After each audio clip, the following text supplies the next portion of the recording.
Cēsvaini patiešām ir viena no skaistākajām pilsētām Latvijā. Arī šeit uz vietas ir redzams, kā iedzīvotāji rūpējas par vidi. To dara arī 91 gadu vecā Ilgas kundze. Taču viņa stāsta, ka atgriežoties mājās, viss Cēsvainas skaistums pazūd un gribas liet gaužas asaras. Ilgas kundze šajā namā iepratim Cēsvainas pilī dzīvo jau vairāk nekā 70 gadus. Mājā ir 15 dzīvokļi. Kaimiņi, ar kuriem ilgus gadus lieliski sadzīvojusi, te jau visi jau viņa saulē. Te bija normāls cilvēks, dzīvoja kultūras namā, strādāja. Nomira, un tad viņi paņēma citi, kuriem nevajag. Pamazām vairāki dzīvokļi palikuši tukši un neapsaimniekoti. Dažiem pat durvis ilgstoši stāvējušas vaļā, un tas pievilinājas nelūgtos kaimiņus, vietējos alkoholiķus. Cēsvainē nav bezpajumtnieku, bet viņi nāk, te dzīvo. Tie dažreiz pilnīgi guļ, vai tur tas siltāks koridorīts, reizēm no rītiem netiec ārā, tur kaudzītēm guļ viņi. Tad kāda no kaimiņienēm savā dzīvoklī ļāvusi mitināties brālim ar nelāgu ieradumu, nest mājās dažādas lietas no atkritumu konteineriem. Nereti viņš savus atradumus mēģinājis likvidēt turpat koplietošanas telpās, tos sadedzinot. Kad es sāku raudāt, ka koridorā deg, tad man aizrādīja, ko tu kliedz, vēl jau tikai 2. reize, tad vēl jau tikai 3. reize. Vēl jau, un tad, kad tas koridors jau vairs nevar iziet pa durvīm, ka viņš pilns, viņa aizdedzina. Pēdējais visnopietnākais bija pagājušajā gadā, līdz tam tur bija tā kā kaimiņiene stāsta, ka koridorā izdomāja kādreiz papīrus pakurināt kaut ko tādu, tiešām tā arī bija. Man aizrādīja, nevajag uztraukties, koridors ir kopīgs. Viņš savā pusē dedzina. Pērnā gada vasarā ugunsnelaime atkritumu kaudzēs izcēlusies 7. reizi.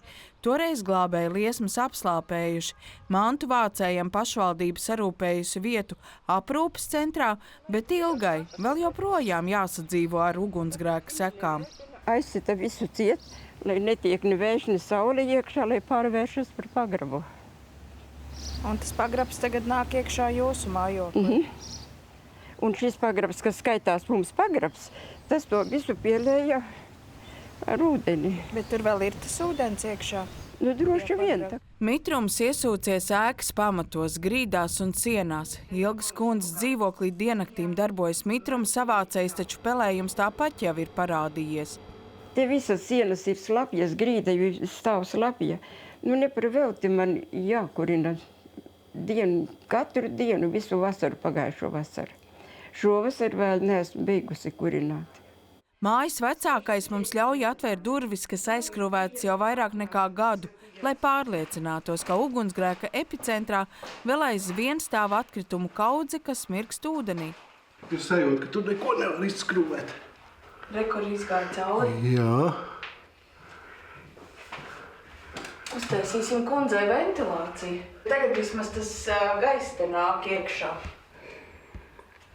Var pilnīgi just. Paši mēs jumtiņu uzlikām tur, lai nelīst vairs iekšā, bet tagad nedrīkstam durvis taisīt, kamēr skola beigsies, citādi tur bērni iet iekšā. Ar to vien Ilgas pārdzīvojumu nebeidz. Lai iziet no savu mājokļa, viņai jārēķinās ar kaimiņu atstātajiem izkārnījumiem turpat pie viņas mājokļa durvīm. Viņi neiet uz toaleti, viņi pagriežas, un viņiem tā toalete ir mans koridors. Un man jāiet pāri ir.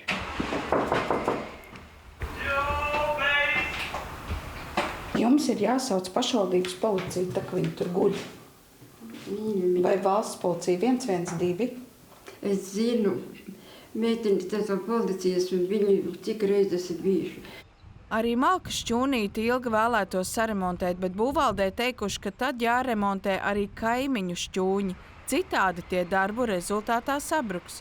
Es ļoti labi varu iztikt ar savu pensiju, un es varu iztikt, bet es tos 3 šķūņus nevaru saremontēt. Tos dzīvokļus es nevaru saremontēt.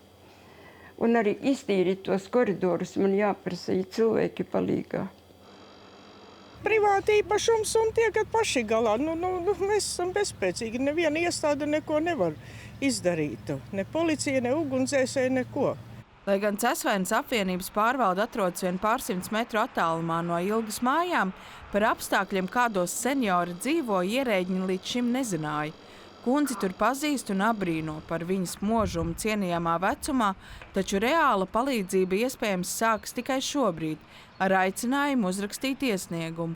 Pašvaldībā gan atgādina, ka pēc ugunsgrēka mājas iedzīvotājiem palīdzējusi izvest atkritumus. Vietējā sociālajā dienestā paskaidro, lai izvērtētu palīdzības iespējas, nepieciešama oficiāla vēršanās. Ja kādam cilvēkam privāti īpašumā vai arī pašvaldību dzīvojušā dzīvoklī notiek kāda nelēme, piemēram, tas ir ugunsgrēks vai kādas trubas plīst, apkures pēc vai vēl kaut kas, tad jebkurā gadījumā šim cilvēkam, kam pieder šis īpašums, viņam ir jāvērš sociālajā dienestā, viņš uzraksta šo iesniegumu. Protams, ir visas citas dokumentācijas, ko nekad neatsaka sociālais dienests un darbinieks palīdzēs, un mēs piešķiram krīzes pabalstu. Mūsu gadījumā normatīvi šobrīd nosaka līdz 2 minimālām mēneša algā apmērā, ka mēs varam piešķirt šādu krīzes pabalstu. Taču ir viens bet. Šim atbalstam var pieteikties tūliņ pēc ugunsnelēmes, nevis gadu pēc tās. Protams, katrs gadījums tiek izvērtēts. Nav 2 vienādu gadījumu. Ja? Nav tā, ka pašvaldībā nepalīdz. Pašvaldība var palīdzēt arī, ja pieņemsim, tur ir kāds seniors un viņš ir vientuļš un nav viņam, kas palīdzētu tur izkopt, sakopt. Tad, protams, tiek domāts un palīdzēts ar mūsu resursiem, kāda ir. Tad mēs klauvējam pie pārvaldes, kur ir nekustamā īpašuma nodaļas un kur ir šie cilvēki, kur varētu palīdzēt. Te nu mums atliek tikai pabrīnīties, ka nelielā apdzīvotā vietā, kur visa dzīve notiek pašvaldības acu priekšā, par senioru dzīves apstākļiem ir tik trūcīga informācija. Tāpēc atgādinām un aicinām, ja netiekat galā ar problēmām, kas saistītas ar jūsu īpašumu vai sadzīves apstākļiem, noteikti paši vērsieties savā pašvaldībā vai sociālajā dienestā. Palīdzību lūgt nav jākaunas, jums ir tiesības saņemt atbalstu, ko paredz pašvaldības normatīvie akti.